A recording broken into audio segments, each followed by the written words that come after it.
Welcome, cellar dwellers, to the Matthew Street channel. I am your host, Matthew Street, and I really appreciate you being here live from the cavern in my parents' basement. And folks, I'm going to be doing a ranking video today. Yes, I am. Just something I got in the mood for after you saw, if you did see, my recent video about my record store day grabs. I grabbed a couple of things, and this was one of them. One I was so excited about, the Knack, live at the House of Blues in Los Angeles back in 2001, touring their final album, and I couldn't have been happier this came out, folks. But then I said to myself, you know what? I might have done a few videos pertaining to the Knack over the last 5 years that I've been here on YouTube, but I really felt the urge to do another one and see what you think, get some of your thoughts on the Knack, talk about them a little bit, because I love this band. Folks, this goes back to late spring 1979. It was right around when I was graduating high school. It was right thereafter I graduated high school. And only a few weeks before I was getting ready to go into the United States Air Force, active duty, basic training down at Lackland Air Force Base, San Antonio, Texas. And folks, I heard a sound. I heard a song in that late spring of 79 come on the radio that was different, that was retro, yet very modern, high energy, not a synthesizer or a keyboard to be found anywhere, okay? Not there. Two guitars, bass, and drums turned up very loud, very melodic, very cool, and folks, I absolutely loved it. And that song that I heard in that spring of 1979 was My Sharona by the Knack. And here is my picture sleeve. I'll take here's the record. It was on the retro capital yellow and orange swirl label. And here's the back, kind of plain on the back. But there's the front. There's Sharona on the front. Yes, Sharona Halperin was an actual person, and she was the girlfriend of lead singer, songwriter, guitarist Doug Geiger for many years. And just to give you a little quick history lesson, Sharona, up until recent times, I believe, was a very high-end real estate agent out in the greater Los Angeles, Hollywood area. So she's a very successful person. Her and Doug never got married or stayed together, but she's very successful and doing well, and I'm sure it's a real good conversation piece with Sharona when people ask about her first name and they think of the song My Sharona. Anyway, quick history lesson there. But folks, when I heard My Sharona, I said to myself, who is this? How is this? Oh my goodness, I love it. What is this? This is just what I needed. Just what Matt Street needed.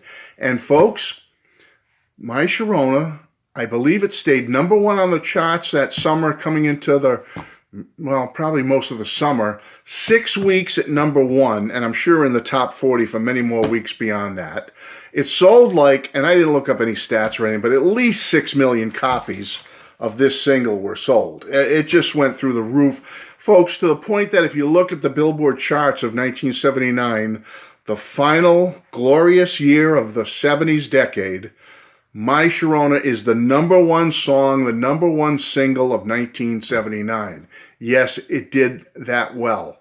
Folks, I can't even describe to you the impact that the song had on me, and thereafter the group itself, because I went out and I bought the cassette, and unfortunately I don't have my original cassette, but I bought the album and the cassette of Get the Knack, the album for which My Sharona was on, and folks, rocked my world. Okay, let me put it that way. Changed my world, rocked my world. I absolutely adore and love this album. It has been one of my favorite albums of all time. I'm talking all time, right up there, ever since all those decades ago when it came out. Love the album.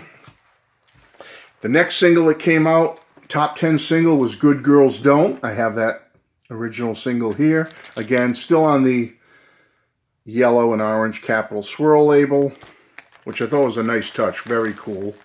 And the back, again, is kind of plainish. Good Girls Don't. But love having these two 45 picture sleeves. Folks, I am a fan. I mean, I am a true true fan. I wore my cassette out that summer of '79, especially even after I went into the Air Force.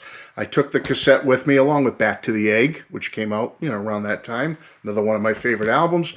Wore out the cassette of Get the Knack. I mean, every track on it is just killer stuff.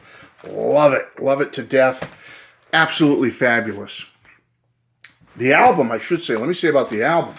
This thing sold over 10 million copies. #1 album, one of the highest charting and long-lasting debuts ever, and one of the top ones on Capitol, next to some other famous band that was on Capitol Records for many years in the 60s. You may know them. Well, this debut was right up there. Maybe not as high as that Meet the Beatles album, but it's right up there, folks. It was one of the highest charting and selling and just unbelievable debut album. Now, let me just say this about Get the Knack. Some of the lyrics are about teen lust, okay? Not all the songs, but some of them. So if you got a little bit faint of heart when it comes to teen lust, you may not want to get the Knack. It's a PG-13 album, I would say that, with some of the songs, but it's such a great album. And, it's kind of innocent. I mean, the songs, the songwriting, the melodies, the harmonies, the hooks, the instrumentation, the singing is so wonderful that for a couple of little songs that sing about teen lust a little bit, without using profanity that much or anything, I can overlook that. It's just such a wonderful, fabulous piece of music. Joyous, makes you smile, makes you happy if you're in a gloomy or down mood. I'm telling you, folks, if you've never given this album a chance, give this one album a chance. That's all I ask of you. Okay, and I know I'm rambling on here for 6 minutes. Matt, get to the ranking. Well, they only have 6 studio albums. And I won't go into the whole history. Let me just say, in the aftermath of that smash album, Get the Knack, there was a rise, a zenith, an apex with that album, so to speak, and then quite a fall for the band. Management, bad decisions by the band themselves, bad decisions by differing people surrounding the band and the record label, and it just was a mess. They soared like a rocket, folks. They rose to the top, one of the most successful, greatest power pop rock and roll bands of all time, and then it just all crashed for the Knack. And again, I won't go into the whole story. That's a video for another day to exactly what happened. Let me just say that during their initial run, when they formed in 1978, and had their 3 initial albums, which were released from '79 to '81. They're all fantastic, great albums in my book, and I happen to love them, okay? I happen to love them. Then they took a 10-year layoff. Their original drummer, Bruce Gary, left the band. I mean, he came back and forth over the ensuing years, but never on a permanent basis. Once he left after that initial run, he never was really back again to do anything of significance as far as recording with them, other than maybe a song or two here and there. But after that 10-year layoff, in 1991, they did come roaring back. And they did put out another series of 3 albums from 1991 until 2001, when their final album was released, their 6th one. And it's 3 more great albums. There is not an album of the Knack's 6 studio albums that I dislike. I love some more than others. I had to put one at number 6, but I love them all. And the band, even after 2001, they still did shows, etc. Bruce passed away in 2005 from leukemia/cancer, I believe. And then sadly in 2010, 5 years later, lead singer Doug Geiger passed away from cancer. And Burton and Prescott, Burton Adair, the lead guitarist, and Prescott Niles, the bass player, they have carried on with the legacy. They have done some great releases of the Knack, legacy releases over the years. But essentially, once Doug passed away in 2010, 12 years ago, the band was over. I mean, they've had, you could get Having a Rave Up from live in '78, the early demos from Doug and Burton, Rock and Roll Funhouse Live. You got a couple of great retrospectives. Retrospective number 1, Proof, the very best of the Knack, number 2. And as I said, you have the brand new album that just came out for Record Store Day, which is fantastic, also being released on CD. So if you don't want the vinyl, get the CD. It's great. Or check it out on Spotify. But here we go, folks. I'm going to rank... Oh, and a couple other quick little goodies I want to show you before I do the ranking. I was fortunate enough to meet the producer of their third album, one of my favorite Knack albums. I love all their albums. Round Trip came out in 1981. The producer of that album, he was just coming off producing John Lennon's Double Fantasy, was Jack Douglas. And I met Jack Douglas at a fest for Beatle fans in a couple of years ago. 2018. Signed by producer Jack Douglas at the fest in 2018. It's the Knack's Round Trip album from 1981, original pressing on Capitol, signed by Jack Douglas, the producer. And that's a real nice keepsake for me, such a fan of the Knack. Jack Douglas, who produced John, Cheap Trick, Aerosmith. He's just a well-known, famous producer. Love him. And then my prized possession is Doug Geiger, before he passed away, signed the final Knack album for me. I don't have Burton, Prescott, or Bruce's autographs, but Doug signed their CD, Normal is the Next Guy, for me many years ago. And there's Silver Sharpie, Doug Geiger from the Knack, signed a copy of their final album for me. That's a keepsake I'll never part with. So here we go, folks. Ranking won't take long. I'll be out of here, I promise, by 15 minutes. So stick with me. Let's have some fun. Okay, my friends. Number 6 in my ranking of the Knack albums. Let's rank the Knack. If you don't get the Knack, you better gut the Knack. You should have the Knack, or had the Knack, or hold on to the Knack if you have it, and keep the Knack, because the Knack are good. You have to have the Knack. Have the Knack. All right, enough. Okay, I'm getting on a tangent here. Number 6 in my ranking of the Knack albums is their final album, Normal is the Next Guy, from 2001. And folks, I like this album a lot. It's bordering on love, but I like it a lot. I give this album a B. It's a good album. It's a really good album. I enjoy it very, very much. But you got to put them somewhere. And I just wish this wasn't their final one, because I do like this album. It's very good. But I just wish they had a couple more in them. I really wish they did. They only have 6. A travesty. But Normal is the Next Guy is my number 6. Good album. Really good album. My number 5 is their comeback album, so to speak, after a 10-year layoff. In 1991, they came out with an album called Serious Fun. The Knack. Serious Fun. I love this album. Their number 5 album is an album I give a B+ to A-. Great, great album. Nothing bad about it. Nothing bad to say. Produced by Don Was. You might have heard of Don Was. Great album. My number 5 album, I just said 5. I'm losing it, folks. Number 6, Normal is the Next Guy, their final album, 2001. Get it straight, Matt, will you? Number 5, Serious Fun, from 1991. Okay, number 4, But the Little Girls Understand, from 1980.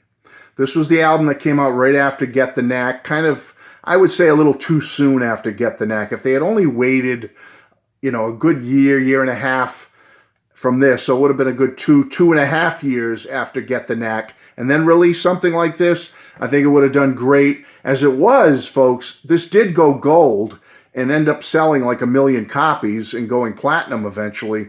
But at the time, when you have an album like this that goes, 10 times, 15 times platinum, and then you have one like this that goes gold to platinum, barely making platinum, it's considered a failure. Go figure. But unfortunately for the Knack, that was, one of the things that was a nail in their coffin. But it's a great album. They just put it out a little too soon. They should have waited, let things percolate a little longer with the first album. And I really think that this album would have done a lot better, because it's a fine album. It's kind of like Get the Knack Part 2. Not quite as good as Get the Knack, but boy, it's right up there. It's a fabulous, fabulous album. And I love it. I love But the Little Girls Understand, my number 4. My number 3, well, you just got a glimpse of it because Jack Douglas signed it. I adore this album. Round Trip. Their third album from 1981. Wow. I mean, Get the Knack and But the Little Girls Understand have that real power pop, straight ahead, balls to the wall, rock and roll power pop sound. With this one, it's still power pop, but they stretch their wings out a little bit. There's so much more to this.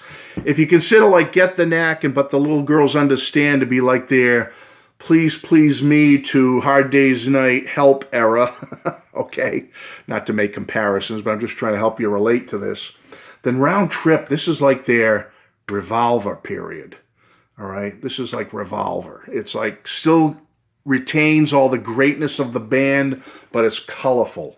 And isn't it kind of funny because the first two albums, black and white, but then you get into the full color with the bands wearing different colored outfits. The cover is very colorful with the blue and red. It's just a wonderful, wonderful blossoming of the band, and a shame that they broke up for 10 years after this, and Bruce, the drummer, there he is over here, left the band. This is a fine album, folks, and I can't even imagine where they would have taken things had they made another album or two after this one before the big break, because it's wonderful. I love it so much. Round Trip, number 3. Number 2 is wasn't the comeback album from 91, but several years later in 1998, they released their 5th album called Zoom. 1998, almost 20 years from the debut album Get the Knack, and they killed it, folks, on this one. They killed it. Zoom is my number 2. It is fabulous. It is an A+ album all around. They are back. Bruce Gary still isn't with them, but they have Terry Bozzio from Missing Persons. You may have heard of Terry Bozzio, great drummer from Missing Persons. And he joined them for this one album. And folks, what a great combination here with the songwriting, with the playing. This is like everything rolled into one. You're getting Get the Knack, Round Trip, But the Little Girls Understand, all rolled up into one in this album. It's just all in here, folks. It is absolutely stunning. A stunning triumph for the band after so many years, 1998, to come back with something like this. You got to give them credit, folks. Fabulous, fabulous album. Highly recommended. Zoom is my number 2. I know I'm a couple of minutes over what I said, 15 minutes, but you know what my final one is, folks. Number 1, Get the Knack. Sentimental pick for me. I love it. I adore it. When I was that young 17 going on 18-year-old boy and it came out, it changed my world. It rocked my world, my rock and roll world. It was there, my power pop world. Love it, love it, love it, folks. One of the most recommended, highly, highly recommended recommendations I can give you is Get the Knack. I recommend trying everything by them. It's only 6 albums. Even if you try 3 out of 6 or 4 out of 6, it won't kill you. Give it a try, folks. Give it a try. That's it, folks. A band I love and will always love and cherish, the Knack. I will always give them props. And I thank you for being here for my little ranking. I know it took 18 minutes to do only 6 albums, but I like talking to you. I like chatting, and 95% of the people are already gone already, so who cares about them? For those of you that are here and watching this right now, you must like me. You really like me. You must like me if you're still here. And I appreciate that because I love you. Peace and love to you because you're still here after 18 and a half minutes. But I will leave you now. I will let you go get a hot toddy or get yourself a seltzer, whatever you got to do, an adult beverage, and sit down and relax and enjoy, and maybe put on some Knack. Give them a listen. See what you think. And tell me what you think. I love you all. Goodbye.